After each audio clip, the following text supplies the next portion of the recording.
La familia jurídico mixta o híbrida, con énfasis en Sudáfrica. En el presente video desarrollaré el concepto de la familia jurídico mixta o híbrida, resaltando su significado, cuáles son sus elementos y características, para que de esta manera sea posible una comparativa con otras familias jurídicas. Además, veremos su alcance en Sudáfrica a través de la evolución histórica del país, su organización jurídico-política y finalizaremos con un recopilado de cuáles son sus fuentes y estructuras del derecho. Podemos decir de forma muy breve que cuando nos referimos a los sistemas jurídicos mixtos, estamos hablando de la convivencia de dos o más sistemas jurídicos en un solo territorio. La mayoría de estos sistemas tuvo su origen en la etapa del colonialismo y del imperialismo, movimientos mediante los cuales países europeos pretendían expandir sus territorios. Los países que actualmente forman parte de esta familia jurídica los podemos encontrar en África y Asia, como es el caso de Japón, Israel, Sudáfrica y Filipinas. La familia jurídica. Inicialmente es importante recalcar cómo están integrados los sistemas jurídicos. Al respecto, la doctora Consuelo Sirvent menciona que los sistemas jurídicos contemporáneos integran el conjunto de leyes, las costumbres y la jurisprudencia del derecho positivo que rigen en los diversos países del mundo. Según la RAE, híbrido es dicho de una cosa que es producto de elementos de distinta naturaleza, y mixto significa formado por varios elementos que se mezclan para componer otro. Por lo tanto, un sistema híbrido o mixto sería aquel que se integra por instituciones, principios, conceptos legales, ideologías, estructuras orgánicas y técnicas que son propias de diversas familias jurídicas. La principal característica de los sistemas mixtos es la combinación del common law, los sistemas neorromanistas y los criterios jurídicos religiosos musulmanes o cristianos. La mayoría de los países con este sistema se encuentran en África y Asia, dos continentes que han sido objetos de gran intercambio cultural, ya sea por el comercio o por la imposición económica y cultural durante el colonialismo y el imperialismo.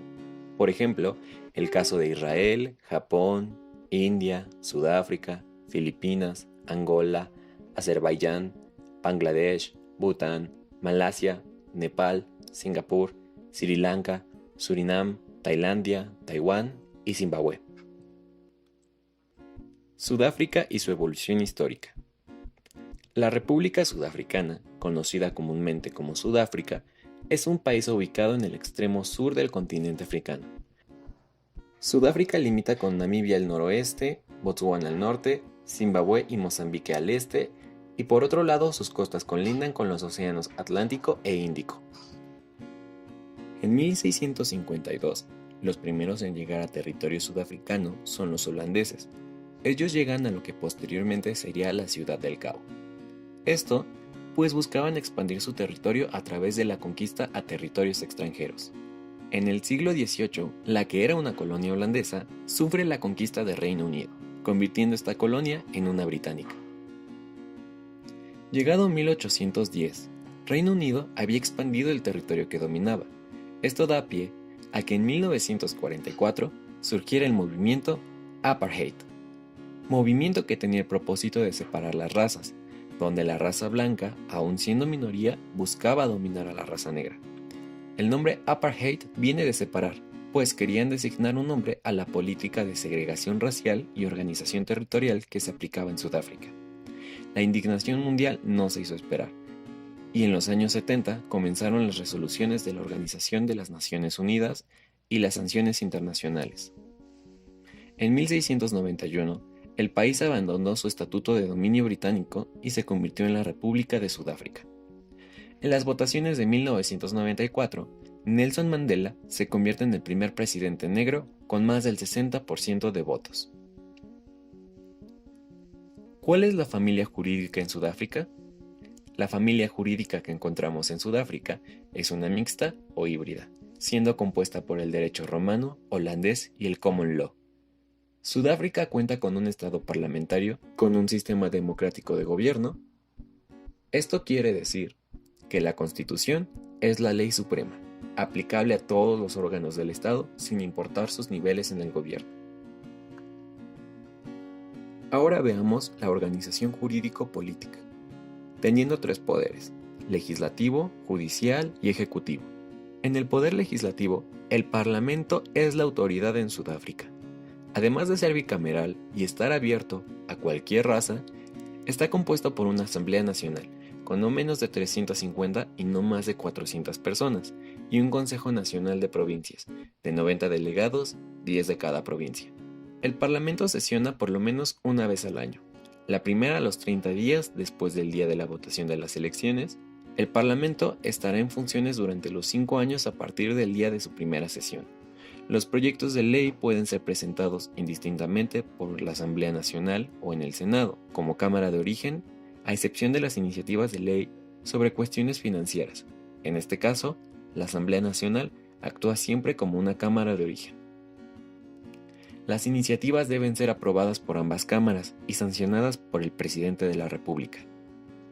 En el Poder Ejecutivo, el cabeza del Estado es el Presidente, quien también es jefe supremo de las Fuerzas Armadas. El Presidente es elegido de la Asamblea Nacional. Al ser nombrado, deja de ser parte de esta Asamblea. Él tiene el poder de elegir al Vicepresidente junto con todo su gabinete. En el Poder Judicial, tenemos como representantes a las Cortes.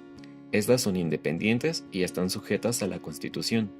Los tribunales judiciales superiores son la Corte Constitucional. Está formada por un presidente y 9 jueces que determinan la constitucionalidad de las leyes. La Corte Suprema de Apelación, que consiste en un presidente y los jueces de apelación designados por el Parlamento. La Corte de los Magistrados, que atienden temas de carácter federal principalmente.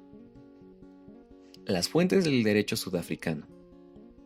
Una de las fuentes es la legislación, es decir, la Constitución, que es la ley fundamental del país. Actualmente, la que está vigente es la Constitución de 1996. Otra fuente del derecho son los precedentes jurisprudenciales. Estos fueron adoptados por el derecho inglés, que son decisiones tomadas por las diferentes divisiones de la Corte Suprema. Y la costumbre, que ayuda y complementa las labores del juzgador. La profesión legal. La profesión legal está dividida en 2 ramas: los abogados y los apoderados judiciales, los cuales se rigen por un código ético muy estricto. Los abogados están organizados en asociaciones o colegios en cada sede de las distintas divisiones de la Corte Suprema. El Consejo General del Colegio de Abogados de Sudáfrica es la institución coordinadora de las diversas barras de abogados independientes. Para el caso de los apoderados judiciales, existe una sociedad legal en cada una de las 4 provincias. Un apoderado en funciones es automáticamente miembro de cuando menos una de estas sociedades, cuyo objeto es promover los intereses de la profesión. La Asociación de Colegios de Abogados es la institución coordinadora de las diferentes sociedades independientes. Los asesores legales del Estado dan recomendaciones legales a los ministros, departamentos gubernamentales y administraciones provinciales, así como a varias instituciones creadas por una ley escrita. Además, redactan leyes y asesoran al ministro que va a proponer la aprobación de la ley al Parlamento. También ayudan en asuntos penales y constitucionales. En conclusión, el estudio de otras familias jurídicas es muy útil para conocer y comprender no solo las leyes, sino también el contexto, como lo es el idioma, la cultura, los orígenes, las necesidades y aspiraciones de otros pueblos, pues no podemos compararnos con otros si no los conocemos.